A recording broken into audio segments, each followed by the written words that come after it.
On se retrouve sur le site chess.com pour continuer d'affronter les bots de la catégorie temporaire Trash Talkers en ce mois de janvier 2025. On a affronté un bot à 400 Elo, Wally Junior. Bon, forcément, vu le niveau affiché, on s'attend à une partie rapidement et facilement gagnée. Et puis on va s'en prendre à The Hustler, classé 950 Elo, donc bot entre débutants et intermédiaires. Donc on va voir s'il nous offre des pièces rapidement dans la partie ou si au contraire, il faut aller les chercher.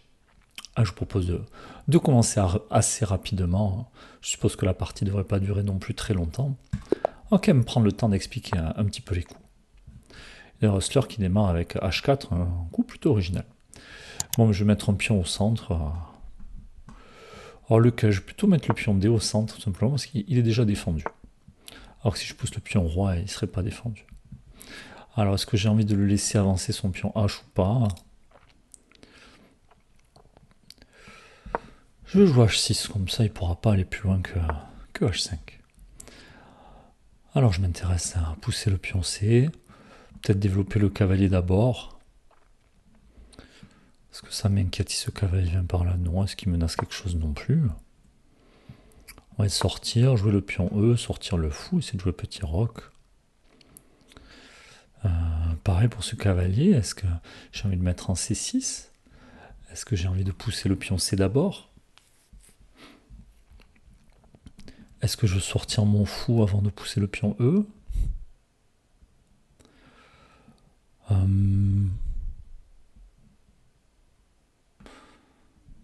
Alors je vais mettre le cavalier derrière mon pion C. Je mets la pression sur le pion. Alors ici ce pion, est-ce qu'il est défendu? J'ai pas l'impression que l'adversaire nous offre un pion au 6e coup. Attention, j'attaque le fou en même temps. Alors je peux prendre le cavalier, je peux prendre le fou, je peux aussi reculer tout simplement. Est-ce que je peux ne rien faire? Est-ce que ça m'intéresse? Je sais pas. Je vais garder les pièces sur l'échiquier. Je vais replacer mon cavalier. Ça va défendre le pion qui est attaqué. Attention à ce fou qui peut venir avec ce cavalier. Menacer la fourchette. Est-ce que j'ai envie de jouer à A6 pour l'en empêcher? Moi, je vais le faire. Est-ce que l'adversaire a envie de jouer grand roc? On peut s'intéresser à cet alignement-là.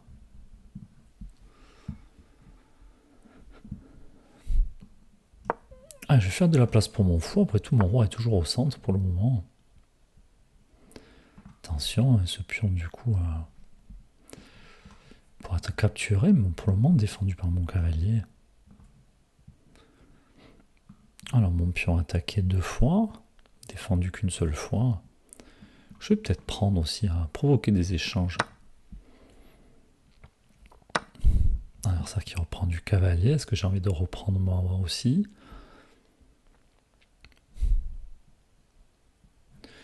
Je me méfie de ce fou qui pourrait venir faire échec, mais le pion qui l'en empêche, je vais venir prendre. Si je vais sortir mon fou... Bon, l'adversaire qui choisit d'échanger. J'ai quand même très envie de roquer. Après tout, il y a le roi au centre.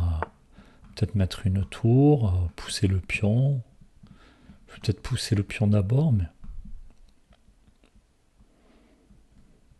Est-ce que je dois pas jouer aussi à B5, placer le fou en fianchetto? Je vais essayer de faire ça. Développer mon fou, ensuite ramener mes tours au centre. Attention, ce fou qui n'est pas protégé.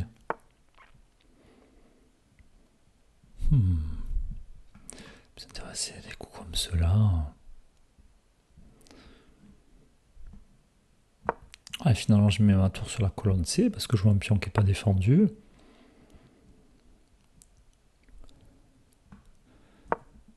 Un tour sur la colonne E, j'envisage de pousser. Alors, est-ce que s'il y a prise, peut-être le fou adverse qui va venir s'installer. Après, je suis pas obligé de prendre. Je peux aussi pousser.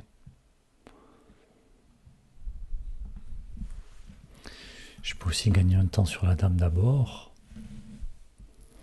Qu'est-ce que j'ai envie de faire ici?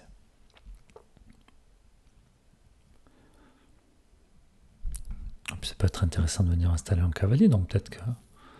Après tout, le roi adverse est au centre. J'ai envie de pousser. Puis mon pion est bien défendu ici. Alors attention à ce fou qui n'est pas défendu.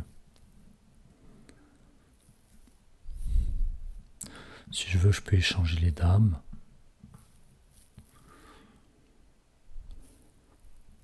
Ça permettra de régler mes problèmes. C'est ce que je vais faire.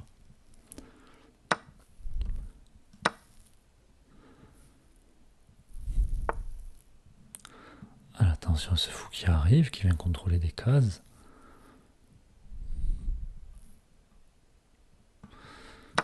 Du coup, je vais prendre ici. Alors peut-être pour idée de replacer mon fou. Parce qu'en fait, ce fou empêche ma tour de venir. Donc je vais menacer et puis venir installer ma tour. Et maintenant, il va falloir que l'adversaire arrive à tenir son pion C. Allez, c'est fait, c'est défendu par le cavalier. Mais que fait-il si je joue D4 ?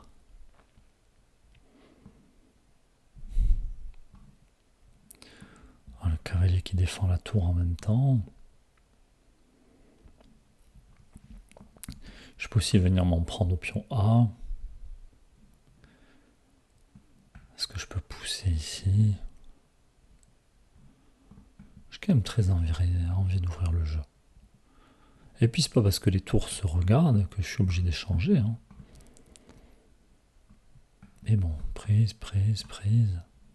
Avoir un pion fragile, après les échanges, je risque de le perdre.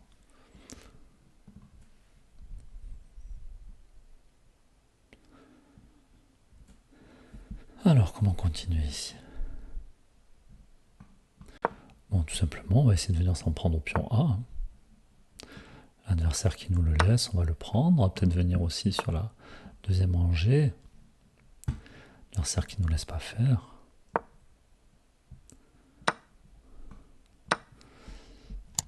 Allez, maintenant je peux escorter mon pion. Alors, j'ai pas envie de prendre. Après tout, je me crée un pion passé ici. Allez, échec. Est-ce que ça sert à quelque chose? Je sais pas. Je peux déjà clouer le cavalier ici. Maintenant, est-ce que ça peut pas m'intéresser de jouer échec? Roi qui peut pas venir par ici, peut pas venir par ici. Sinon, je peux avoir des idées comme celle-là.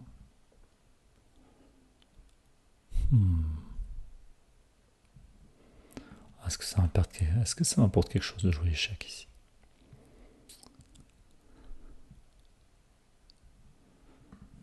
Ah, je joue échec. Roi ici. Échec. Roi H2. Je peux aussi juste échanger les tours et puis essayer de pousser mon pion.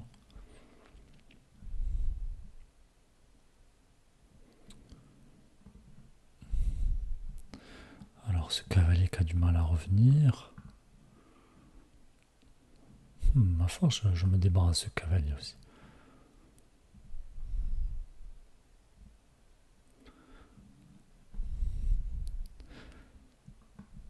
Allez, on va jouer échec.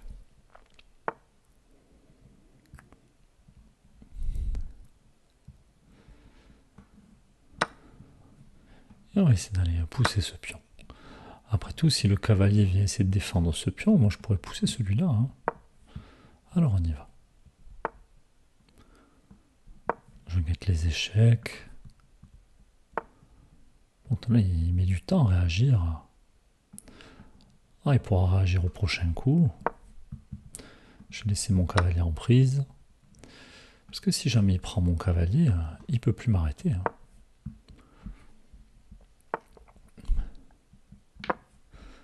Et nous voilà avec une dame. Alors, je vais peut-être un peu passer rapidement sur ce coup. Je J'aurais dû l'expliquer avant de le jouer. Donc le roi qui attaque mon cavalier. Mais ici, il faut quand même qu'il ait le temps de revenir couvrir la case. Je me dis, si je pousse, qui prend, au moment où je pousse, il a plus le temps de venir m'arrêter avec son cavalier.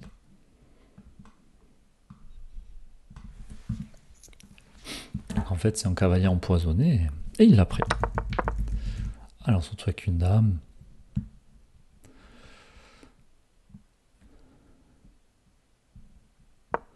Ah, je vais attaquer le pion et le cavalier. On va récupérer le pion. S'intéresser un coup comme échec, protégé par la dame pour récupérer le cavalier. Voilà, attention, situation de patte, mais il n'y en a pas.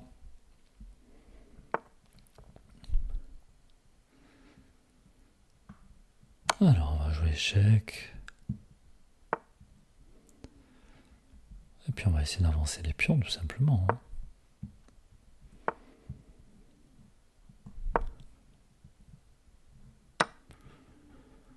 Alors, je veux pas qu'il y ait de situation de patte. Je vais faire une dame.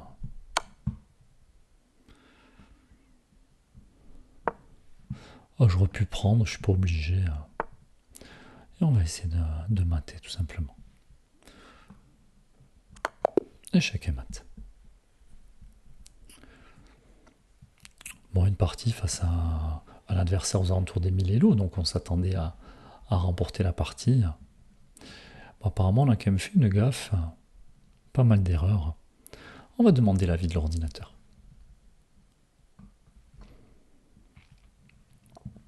Alors, on va essayer de décaler tout ça.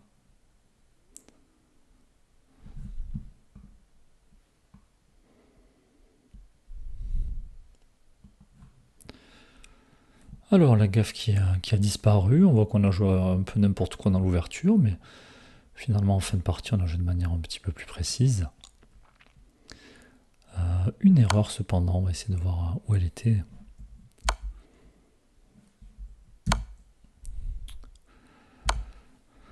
Alors, nous, on a dit, mais on va échanger les dames.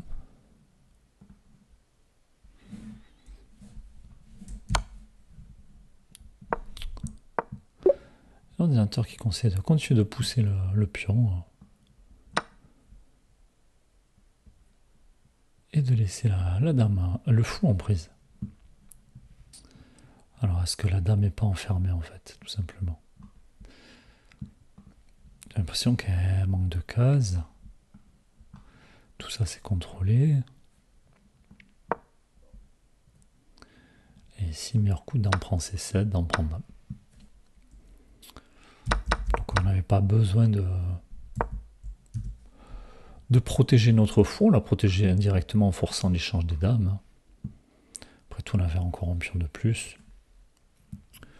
Après, le reste de la partie a été plutôt bien maîtrisé. Donc on n'a pas forcément cherché à jouer les meilleurs coups. On a cherché à jouer des coups assez simples. Et donc ici, on se facilite la vie, on échange les dames. Il n'y a plus d'attaque pour les blancs, ils ont autant de développement. Le fou ne fait pas grand-chose. La tour est enfermée depuis le début de la partie. Donc c'est un coup plus pratique, pas forcément le meilleur.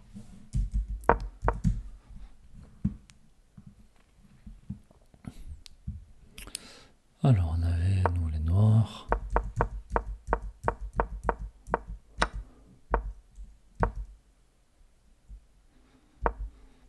Alors on a dit on n'était pas obligé de reculer ce cavalier, on pouvait tout simplement venir.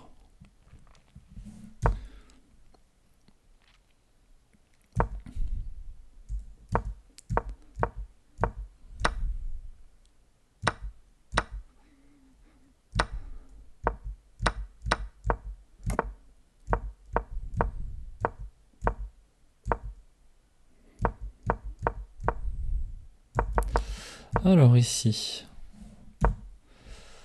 qu'est-ce qu'il aurait fait le monde s'il n'aurait pas tout simplement joué E5 L'ordinateur en général aime bien quand il peut prendre de l'espace, chasser les pièces. Après tout, madame contrôler des cases. Mettons pas qui conseille de jouer E5 ici.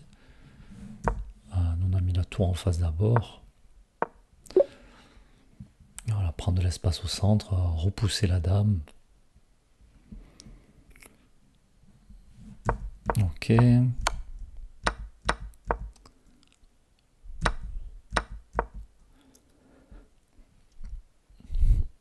Alors nous on a voulu tout simplement doubler les tours. Hein. L'ordinateur qui préfère mettre le fou en C6, sûrement pour s'en prendre au pion A. Et puis l'avantage c'est que si jamais l'adversaire avance, on peut venir installer le fou. Bon, on peut aussi bien entendu s'il avance manger avec la tour. Alors que là, tant que le pion est là, je peux pas venir installer mon fou.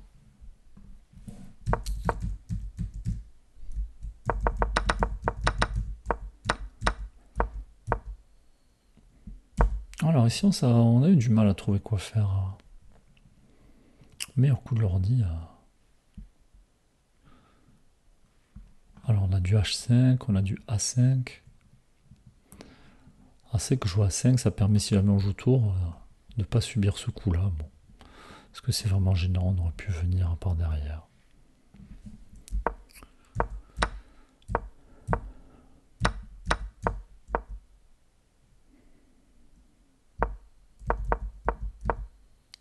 Alors ici...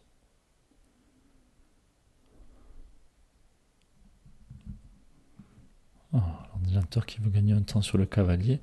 Après tout, le cavalier ne peut pas attaquer notre tour. Et une fois que le cavalier bouge, on peut récupérer le pion. Après, peut-être que peut défendre avec le roi, ça paraît un peu risqué. Ok, du coup, j'avais pas envisagé gagner un temps sur le cavalier pour après échanger, récupérer le pion.